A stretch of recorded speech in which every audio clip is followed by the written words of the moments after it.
Hello दोस्तों, स्वागत है आपका हमारे चैनल नई किताब पर। यहाँ हम हर दिन रात को ठीक 8 बजे एक नई किताब का सारांश लेकर आते हैं जो आपको कुछ नया, अनोखा और प्रेरणादायक सिखाता है। इस वीडियो को एंड तक जरूर देखें, चैनल को सब्सक्राइब जरूर करें ताकि आप हमारी कोई भी वीडियो मिस न करें। चलिए शुरू करते हैं दोस्तों। स्वागत है आपका नई किताब चैनल पर। मैं हूं राजेश और आज हम बात करने जा रहे हैं एक ऐसी किताब की जो आपको सिखाएगी कि कैसे अपनी जिंदगी का नियंत्रण अपने हाथों में लेना है, कैसे अपनी समय और ऊर्जा को बचाना है और कैसे बिना गिल्ट के दूसरों की अनुचित मांगों को मना करना है। किताब का नाम है the art of saying no. ये किताब उन लोगों के लिए है जो अक्सर दूसरों को खुश करने के चक्कर में अपनी जरूरतों को नजरअंदाज कर देते हैं। क्या आपने कभी ऐसा महसूस किया कि आप हर किसी के लिए यस कहते चले जा रहे हैं और आपका अपना समय, आपकी अपनी ऊर्जा और आपकी अपनी खुशी कहीं पीछे छूट रही है? अगर हाँ, तो ये किताब आपके लिए है। ये किताब हमें सिखाती है कि ना कहना कोई गलत बात नहीं है, बल्कि ये आपके आत्मसम्मान और आत्मविश्वास को दर्शाता है। ये किताब आपको बताएगी कि कैसे आप अपनी प्राथमिकताओं को पहले रख सकते हैं, अपनी जिंदगी में बैलेंस ला सकते हैं और उन चीजों पर ध्यान दे सकते हैं जो वाकई आपके लिए मायने रखती है। चलिए इस किताब की गहराई में जाते हैं। हमारी जिंदगी में हर दिन हमें ढेर सारी मांगों का सामना करना पड़ता है। ऑफिस में बॉस कहता है, ये प्रोजेक्ट जल्दी पूरा कर दो। दोस्त कहता है, इस वीकेंड मेरे साथ चलो। परिवार वाले कहते हैं, ये काम कर दो, वो काम कर दो। और हम बस हाँ कहते चले जाते हैं क्योंकि हमें लगता है कि ना कहने से लोग नाराज हो जाएंगे या हमें स्वार्थी समझेंगे। लेकिन क्या आपने कभी सोचा कि इस हाँ कहने की आदत की वजह से आपकी अपनी जिंदगी कितनी पीछे रह जाती है? आपकी अपनी ख्वाहिशें, आपके अपने सपने और आपकी अपनी खुशी कहीं दबकर रह जाती है। ये किताब हमें सिखाती है कि ना कहना न सिर्फ जरूरी है, बल्कि ये आपकी ताकत है।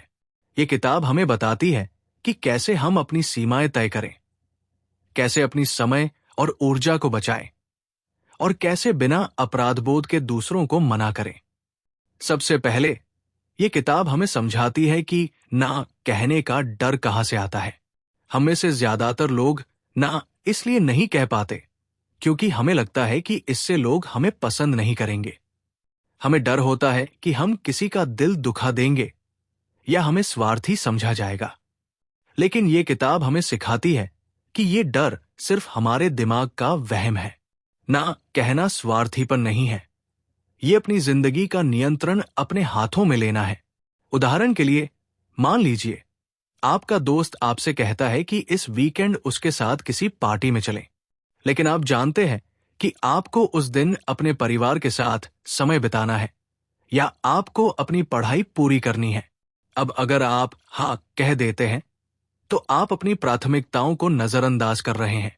लेकिन अगर आप विनम्रता से कहते हैं, मुझे माफ करना, इस बार मैं नहीं आ पाऊंगा क्योंकि मेरे पास कुछ और जरूरी काम है, तो आप न सिर्फ अपनी समय की रक्षा कर रहे हैं, बल्कि अपने दोस्त को भी अपनी सीमाओं का सम्मान करना सिखा रहे हैं। इस किताब में ऐसी कई तकनीकें दी गई हैं जो आपको सिखाती है कि कैसे ना को विनम्रता और आत्मविश्वास के साथ कहा जाए। इस किताब का एक बड़ा हिस्सा इस बात पर केंद्रित है कि ना कहने से आपकी समय और ऊर्जा कैसे बचती है। हमारी जिंदगी में समय और ऊर्जा सबसे कीमती चीजें हैं। अगर हम हर किसी के लिए हाँ कहते रहेंगे तो हमारे पास अपने लिए कुछ नहीं बचेगा। ये किताब हमें सिखाती है कि कैसे हम अपनी प्राथमिकताओं को पहचानें और उन चीजों पर ध्यान दें जो वाकई हमारे लिए मायने रखती है। उदाहरण के लिए, मान लीजिए आप ऑफिस में काम कर रहे हैं और आपका बॉस आपसे एक अतिरिक्त प्रोजेक्ट लेने के लिए कहता है। आप पहले से ही ढेर सारे काम से दबे हुए हैं और आपको पता है कि इस नए प्रोजेक्ट को लेने से आपकी सेहत और निजी जिंदगी पर असर पड़ेगा। इस किताब की एक तकनीक है जिसे प्रायोरिटी मैट्रिक्स कहते हैं।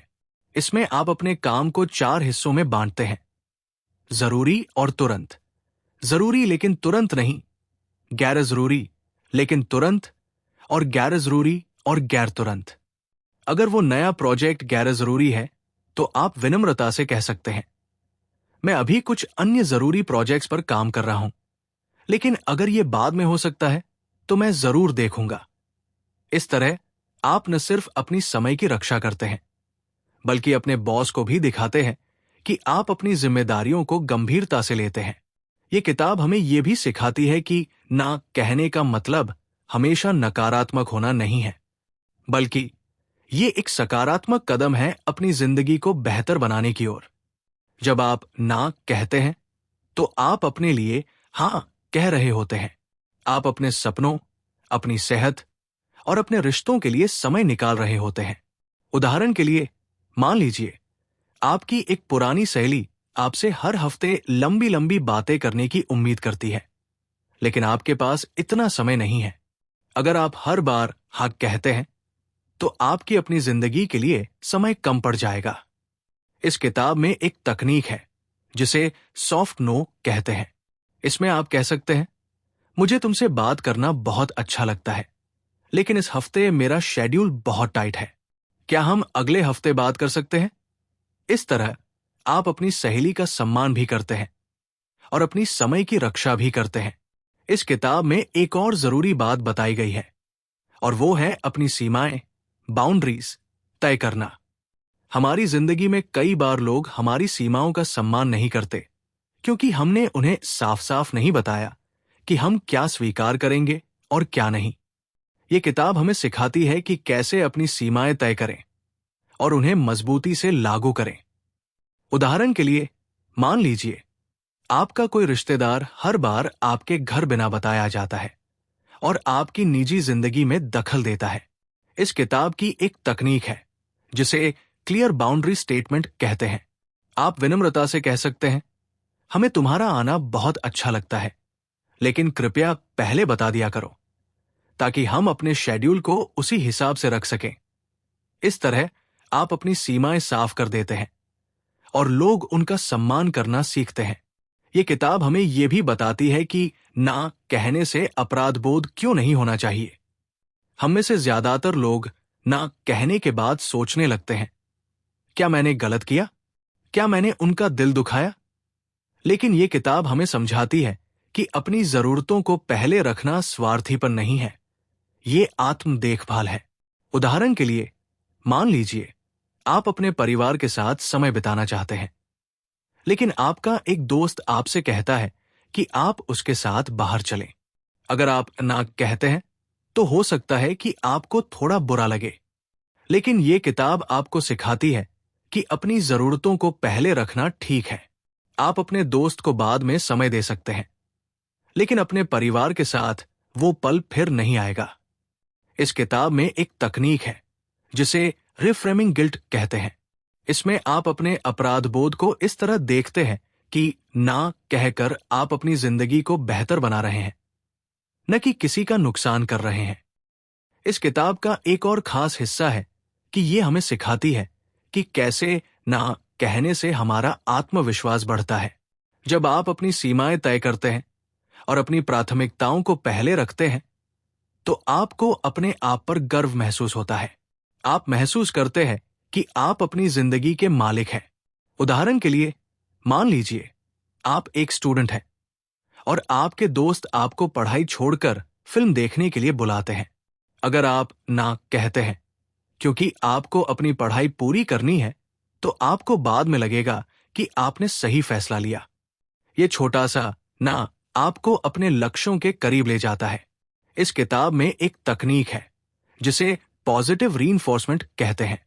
इसमें आप हर बार ना कहने के बाद अपने आप को याद दिलाते हैं कि आपने अपनी जिंदगी के लिए एक सही कदम उठाया। ये किताब हर उस इंसान के लिए है जो अपनी जिंदगी में बैलेंस लाना चाहता है। अगर आप स्टूडेंट हैं, तो ये किताब आपको सिखाएगी कि कैसे अपनी पढ़ाई और दोस्तों के बीच बैलेंस बनाएं। अगर आप प्रोफेशनल हैं, तो ये आपको सिखाएगी कि कैसे ऑफिस की अनुचित मांगों से बचें और अपनी प्रोडक्टिविटी बढ़ाएं। अगर आप पेरेंट्स या गृहिणी हैं, तो ये आपको सिखाएगी कि कैसे अपनी जरूरतों को नजरअंदाज किए बिना परिवार की देखभाल करें। और अगर आप बस अपनी जिंदगी को और बेहतर करना चाहते हैं तो ये किताब आपके लिए है। उदाहरण के लिए, मान लीजिए आप एक गृहिणी हैं और आपके परिवार वाले आपसे हर छोटे बड़े काम की उम्मीद करते हैं। इस किताब की एक तकनीक है जिसे डेलीगेशन कहते हैं। इसमें आप अपने परिवार के सदस्यों को कुछ जिम्मेदारियां सौंप सकते हैं।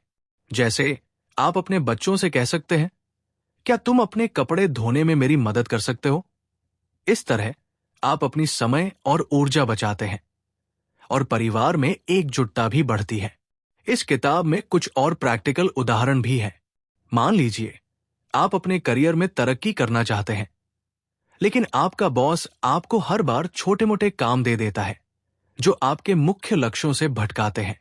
इस किताब की एक तकनीक है जिसे नेगोशिएटिंग नो कहते हैं। इसमें आप अपने बॉस से कह सकते हैं, मैं इस काम को कर सकता हूं, लेकिन अगर मैं इसे अभी करूंगा तो मेरा दूसरा प्रोजेक्ट लेट हो सकता है। क्या हम इसे बाद के लिए रख सकते हैं? इस तरह आप अपनी प्राथमिकताएं साफ करते हैं और अपने बॉस को भी दिखाते हैं कि आप अपने काम को गंभीरता से लेते हैं। एक और उदाहरण लेते हैं। मान लीजिए आप एक सोशल इवेंट में जाने से बचना चाहते हैं क्योंकि आप थके हुए हैं। इस किताब में सिखाया गया है कि आप ना को एक सकारात्मक तरीके से कैसे कह सकते हैं।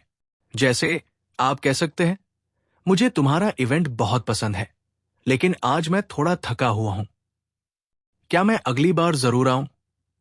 इस तरह आप अपनी जरूरतों का सम्मान करते हैं और दूसरों के साथ अपने रिश्ते को भी बनाए रखते हैं। ये किताब हमें यह भी सिखाती है कि ना कहना एक प्रक्रिया है। ये रातों रात नहीं सीखा जा सकता। आपको धीरे धीरे अभ्यास करना होगा। शुरू में आपको थोड़ा अजीब लग सकता है, लेकिन जैसे जैसे आप ना कहने की आदत डालेंगे, ये आपके लिए आसान हो जाएगा। इस किताब में एक तकनीक है जिसे स्मॉल स्टेप्स कहते हैं। इसमें आप छोटे छोटे मौकों पर ना कहने की प्रैक्टिस शुरू करते हैं। जैसे अगर कोई आपसे छोटा मोटा काम मांगता है जो आपकी प्राथमिकता नहीं है, तो आप विनम्रता से मना करें। धीरे धीरे आप बड़े फैसलों में भी ना कहने में सहज हो जाएंगे। इस किताब की एक और खास बात यह है कि यह हमें सिखाती है कि ना कहने से हमारे रिश्ते खराब नहीं होते, बल्कि और मजबूत हो सकते हैं। जब आप अपनी सीमाएं साफ करते हैं तो लोग आपका सम्मान करना सीखते हैं। उदाहरण के लिए, मान लीजिए आपका कोई सहकर्मी आपसे हर बार अपने काम में मदद मांगता है, लेकिन ये आपकी अपनी प्रोडक्टिविटी को प्रभावित करता है। अगर आप विनम्रता से कहते हैं, मुझे तुम्हारी मदद करना अच्छा लगता है, लेकिन अभी मेरा अपना काम बहुत ज्यादा है, तो आपका सहकर्मी आपकी स्थिति को समझेगा और आपका रिश्ता और बेहतर होगा। कोई भी किताब परफेक्ट नहीं होती। इस किताब की एक कमी यह हो सकती है कि कुछ लोग इसे पढ़कर शुरू में थोड़ा असहज महसूस करें, क्योंकि ना कहना हमारी संस्कृति में थोड़ा मुश्किल लग सकता है। लेकिन अच्छी बात यह है कि यह किताब बहुत प्रैक्टिकल है। इसमें दी गई तकनीकें इतनी आसान और रोजमर्रा की हैं कि आप इन्हें तुरंत अपनी जिंदगी में लागू कर सकते हैं।